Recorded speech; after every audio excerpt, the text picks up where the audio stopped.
Welcome to the Projector Podcast. I'm Jeremy Glowacki, Editor-in-Chief of ProjectorCentral. On this week's episode, Sammie Prescott joins us from Colorado Springs to discuss his recent review of the Epson QS100 ISF-certified HDR ultra-short throw laser projector.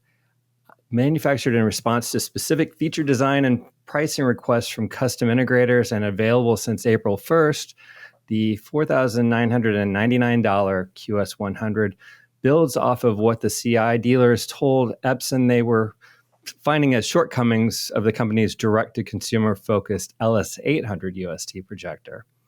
The new QS100 will live alongside the LS800, building upon its foundation and adding advanced features such as IP control, panel alignment, calibration controls, and more. So how well did Epson succeed with these refinements? That's what today's guest, Sammie Prescott, is here to tell us. Sammie, thanks for taking time out of your busy schedule to talk to us today. Yeah, thanks for having me again. Well, before we get started, I always like to kind of mix it up with a little icebreaker. Today, I was curious, a lot of talk about summer movies, blockbusters. There's nostalgia for old ones. I always like watching Jaws in the summer. It's one of these things that I saw when I was way too young. Babysitter that was immediately fired took me to see it in the theater at age 4, and it was indelible. It just dug into me and actually made me afraid to go in the ocean right afterwards, which is, I guess, kind of what it did to a lot of people.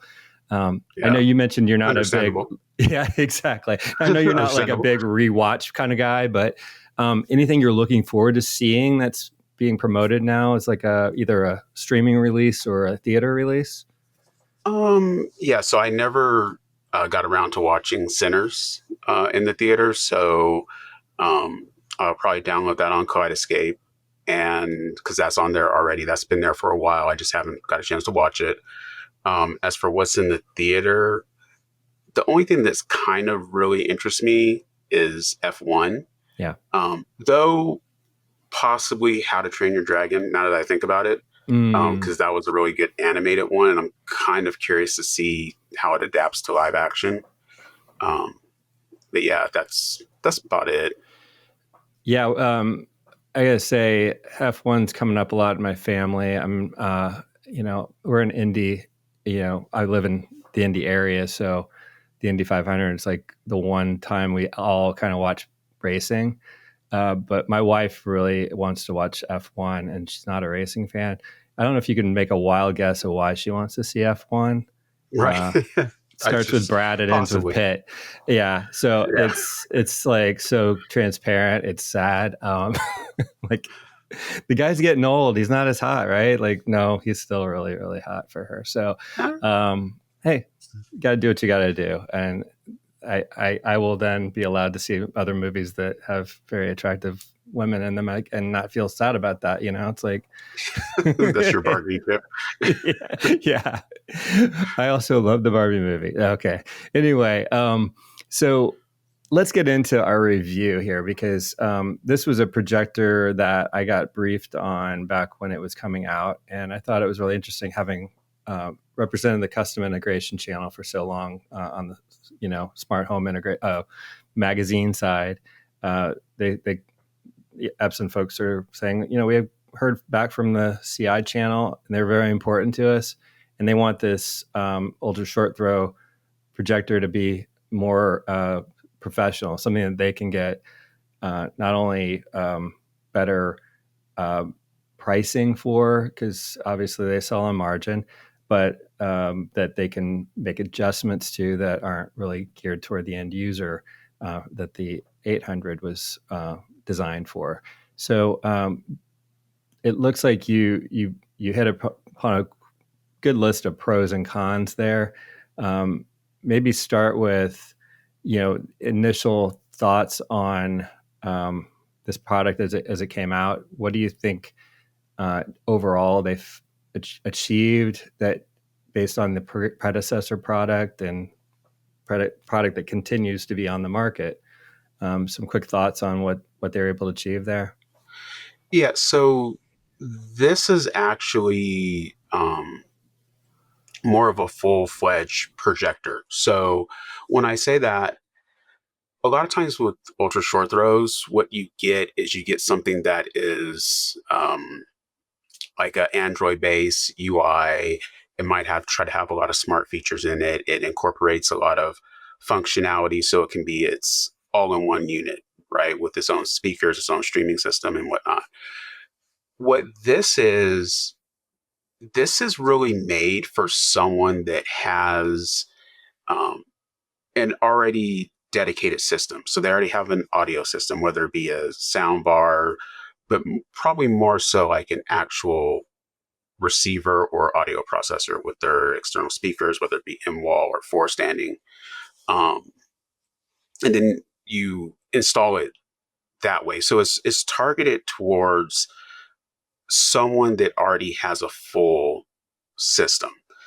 So in that regard, um, I think that for the CI channel, they definitely hit that point because when you have a dealer, most likely the dealer is going to build out the entire system for you. So the screen, the projector, the processor, the receiver, the speakers, any type of room treatments, everything. This fits in very, very well. So in that regard, I think they hit that point. And it also it functions like an Epson.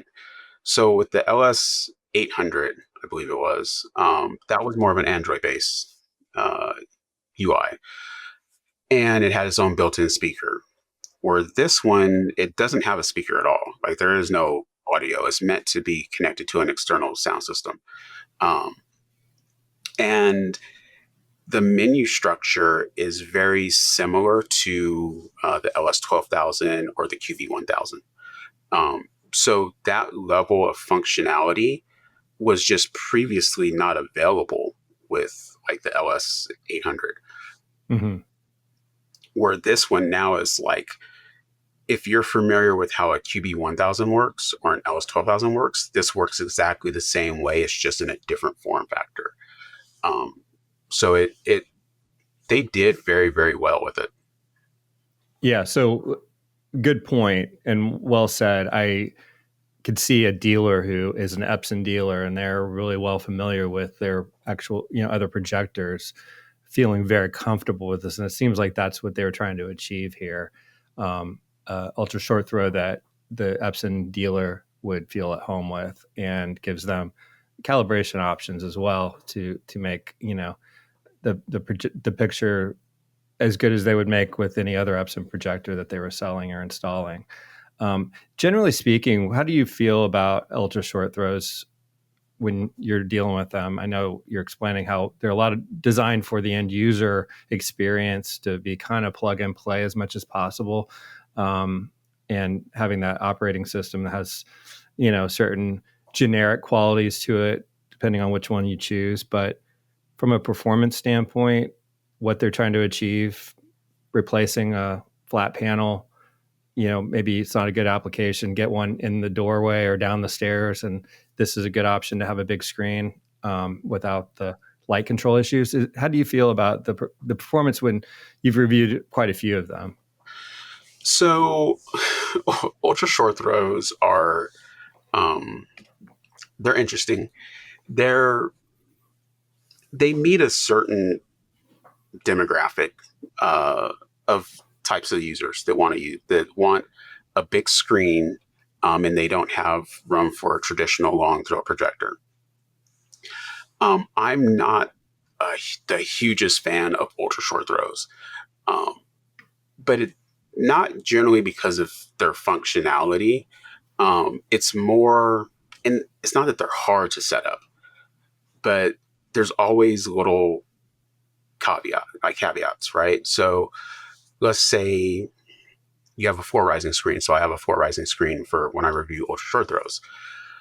Once a screen is so big, it's not always going to be level. So once it rises up, it could maybe slightly tilt forward, or it Mm-hmm. can like maybe slightly tilt back, or it Yeah. can maybe tilt to one side. So then you have to do a lot of adjustments to get it um, uniform with the actual screen itself. And the downside with that is, say you put the screen down and then you raise it again, it's going to be slightly off. And then you don't really necessarily have like defined edges due to like a border. So I'm not a huge fan of ultra short throws, mainly just because of the setup of them. Now you can have something like a credenza where it can fit inside of it, and you could have a screen that rises from it, or you could have a fixed screen on a wall. But even then, you have, at least with a fixed screen on a wall, even if your wall is not flush or plumb, you can set it up properly and it's never going to really change. So that's good. Um, in terms of their overall functionality, they're generally all pixel shifting models, which is fine because pixel shifting is so good nowadays that most people wouldn't be able to tell the difference unless you know what you're looking for. Or you're like really close up on the screen. Um, I think they serve its purpose. Um, so you can get a very large size, um, and it's relatively quote unquote inexpensive, at least to a point. When you start looking at some of the larger, cheaper LCD flat panels that you might be able to get for $2,500 that are over 100 inches, that becomes a slightly different conversation. But then you also have to think of logistics. So if you have a 115-inch LCD TV and you need to, first you're going to obviously have to have the wall space, which you would need the wall space anyways for even a fixed frame screen. You still have to get it in there, right? It's going to be a little bit heavier, but it's going to support a lot more features. It's going to be brighter, things like that. To say you want to upgrade or sell it, that's going to be difficult, right? Just that is going to be very, very difficult. For some people, I've seen some people who have a 115-inch TV that needs to get it upstairs to like a loft area, and you have a very tight corner to turn. That's very difficult. With this, you could just pick it up, move it around. If you wanted to upgrade, you wanted to sell it, you need to get a service. All of that is so much easier. They can't really compete in terms of brightness compared to like a flat panel or a direct view television. But it still gives you the ability to have that immersive big screen. In this case, I want to say 160 inches. Now that's going to be considerably dimmer because of the size. As you project a larger image, you lose light, but you have that ability.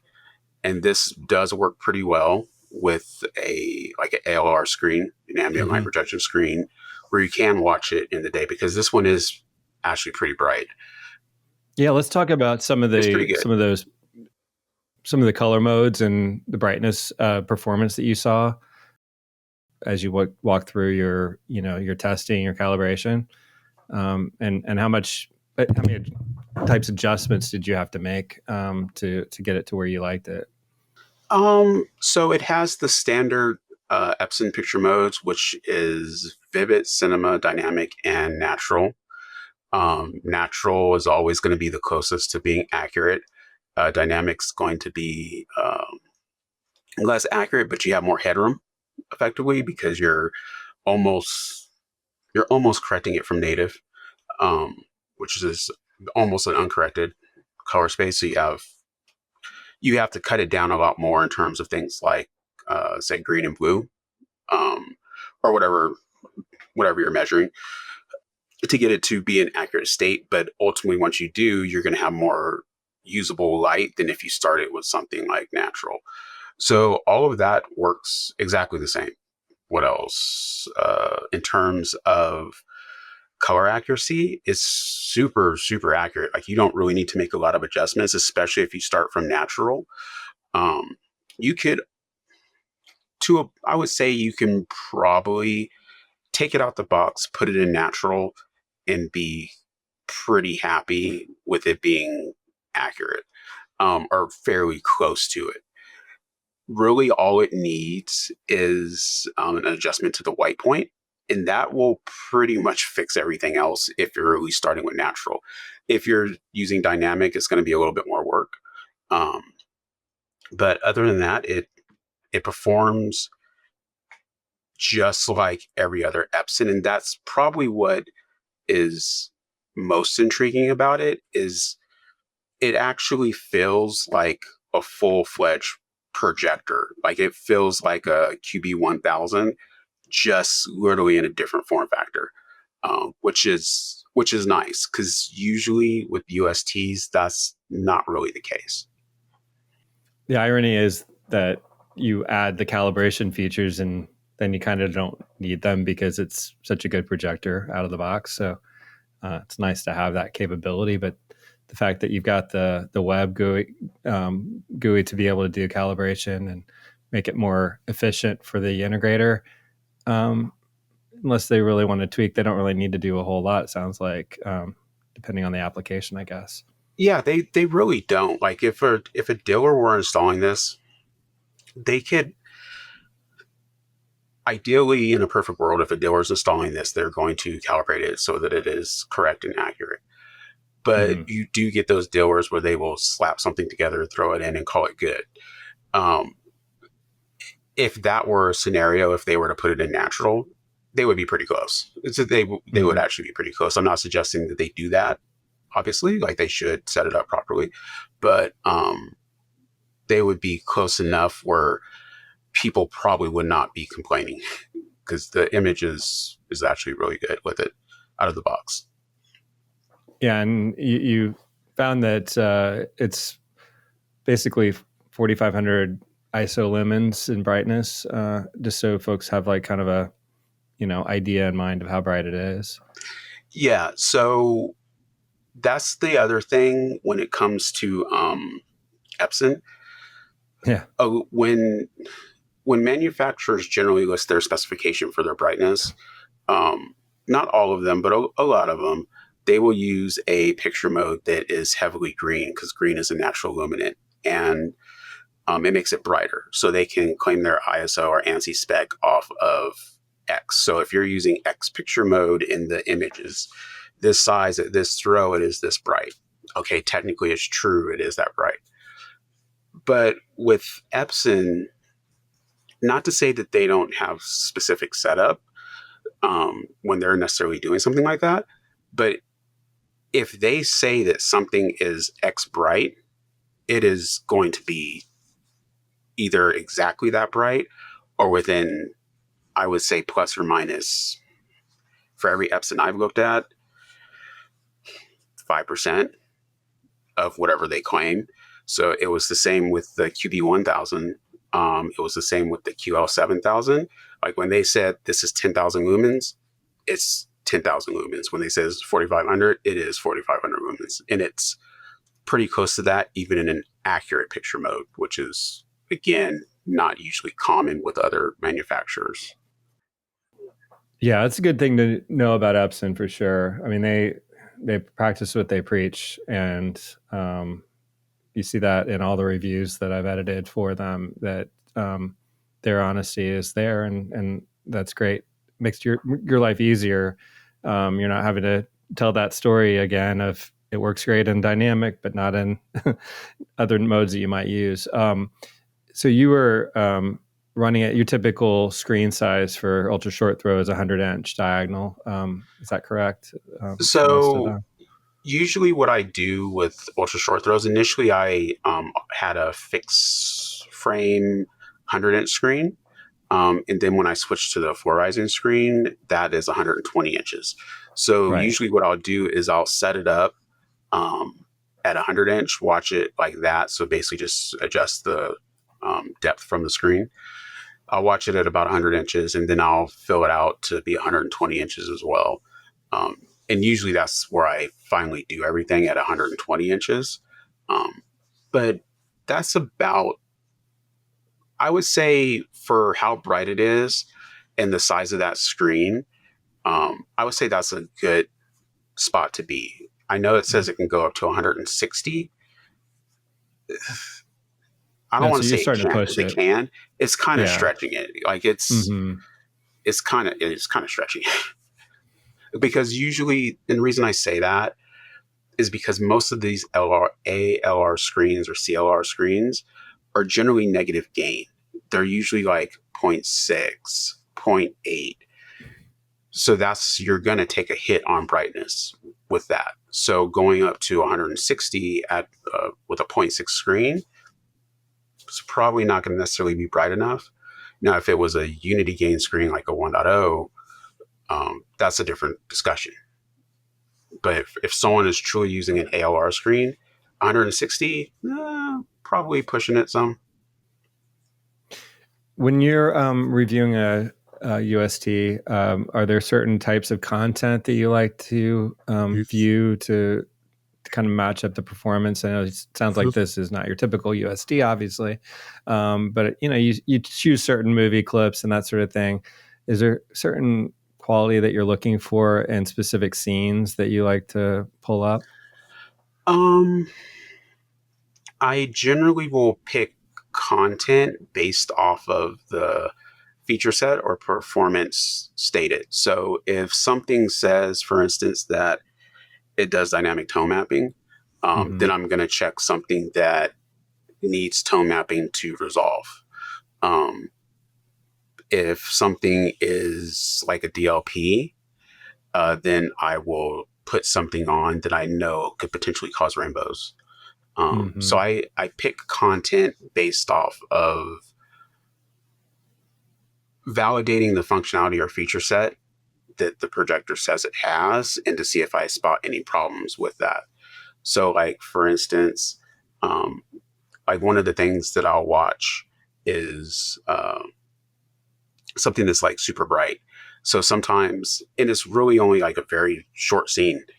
I'll watch Zootopia because there's a scene when she gets to Zootopia and she leaves the train and she gets taken to her apartment.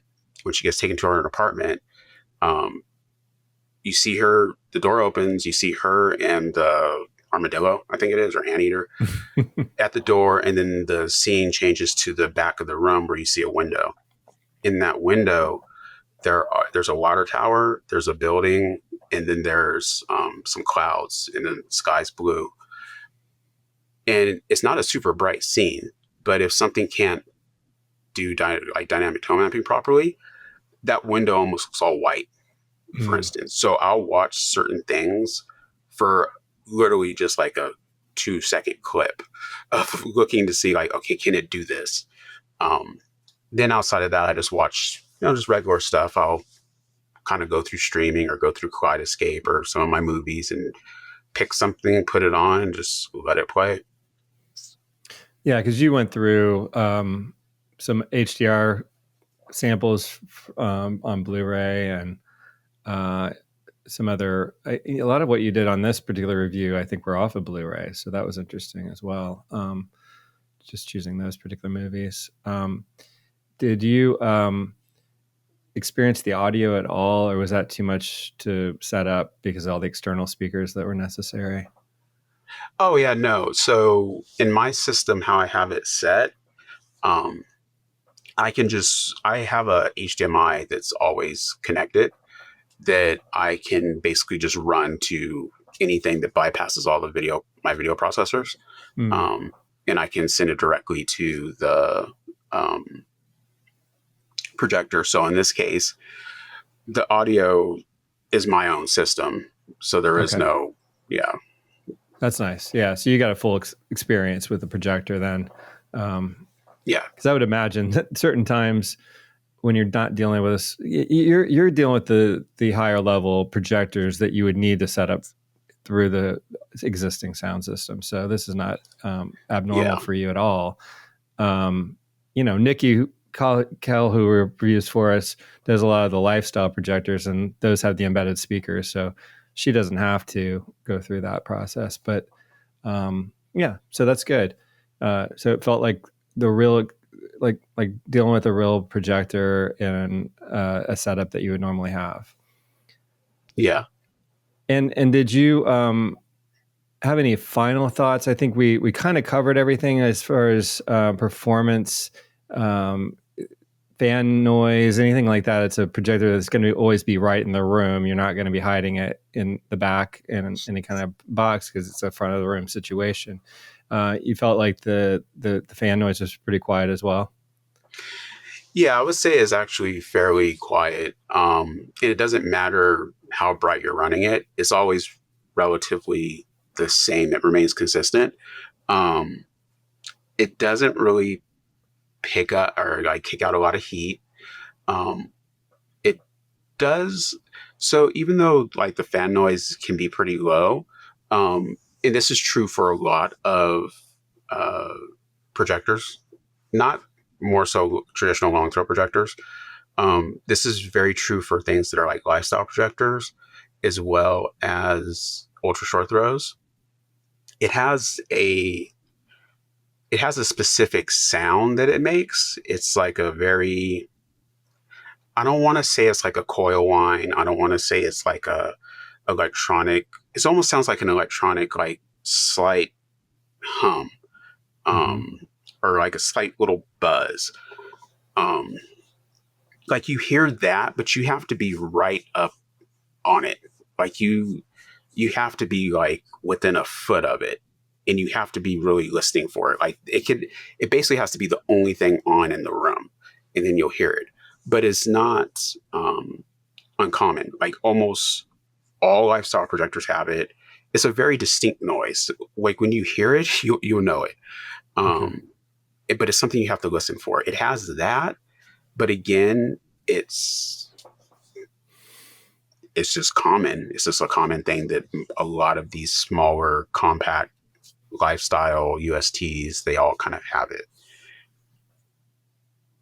But it's going to be far enough away from you typically where you're not You going will to never hear it. necessarily be noticing it. Yeah, Yeah. you'll never hear it. The reason I heard it is because I was measuring latency, and I was literally like I was on the ground, like sitting Indian style, like right next to it, Mm-hmm. um, within less than a foot away from it. And I'm like bending down looking at my pattern generator. So it's probably like a foot and a half away from my head, and I'm sitting like 7 inches away from it. That's how I heard it. But in normal conditions, yeah, you're not going to hear it. And you mentioned, I guess, like refresh rate and that type of thing. You didn't experience anything from a gaming standpoint in this particular review. At least you didn't mention it.